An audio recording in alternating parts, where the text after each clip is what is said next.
Aujourd'hui, c'est le 35e anniversaire de notre réseau de délégués sociaux qui compte aujourd'hui plus de 3000 délégués sociaux.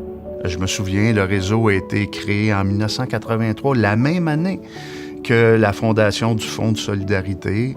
Et moi, j'ai entendu Louis Laberge dans les années 90 dire que la réalisation pour laquelle il était le plus fier, c'est la création du réseau des délégués sociaux. Négocier des conventions collectives, faire de la politique. On en fait, évidemment, sauf que s'occuper de notre monde, c'est aussi une valeur qui a toujours fait partie du mouvement syndical dans des moments de conflit de travail, mais aussi au quotidien. Je m'occupe des gens qui ont des lacunes, que ce soit des dépendances, que ce soit de l'endettement.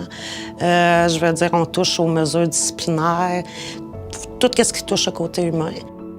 Le délégué social, c'est d'être plus tolérant, d'observer, d'écouter, parce que ce sont les ingrédients qui nous aident à que ces gens-là puissent avoir la confiance pour s'ouvrir. On va aider les gens à accepter la situation, ce qui n'est pas tout le temps évident. Puis du moment que ces gens-là acceptent la situation, on dirige les gens vers une piste de solution qui pourrait peut-être être plus intéressante que le quotidien qu'ils vivent. Je crois fondamentalement qu'on peut faire une différence dans chaque journée, dans chaque jour de la personne, où tu peux arriver une journée où une personne fait le mal avec un sourire, avec « Hey, comment que tu vas aujourd'hui? » Je pense que ça peut tout faire la différence.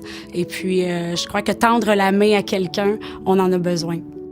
Maintenant, on est devenu, dû à ça, je pense que, entre autres, l'employeur vient même nous voir, tu sais, puis ils nous font appel à nos services aussi, tu sais, dans des situations où ils ne savent plus quoi faire. Viens, on va aider un employé, tu sais. Les délégués sociaux, ils travaillent dans leur milieu de travail. Ils sont parfois seuls, avec leur structure syndicale, évidemment. Mais je pense qu'il y a un besoin d'échanger, de savoir si ce qui est vécu chez eux, c'est vécu ailleurs. Avec ces outils-là, on va retourner dans nos milieux de travail et peut-être en discuter, peut-être les mettre en branle, finalement, là, mettre en application. Donc, c'est pour ça que c'est essentiel, vraiment, là, qu'il y ait ces rencontres-là. Donc, Louis Laberge, s'il nous regarde aujourd'hui, il doit être fier de voir qu'il y a 3000 personnes qui n'ont jamais lâché. Ce qu'il faut dire, Louis Laberge en a eu besoin d'aide à un moment donné dans sa vie et il n'a pas été jugé. Il y a des gens qui lui ont donné un coup de main. Donc, pour lui, ça, c'est une valeur intrinsèque du mouvement syndical. L'entraide, ça fait partie de l'action syndicale.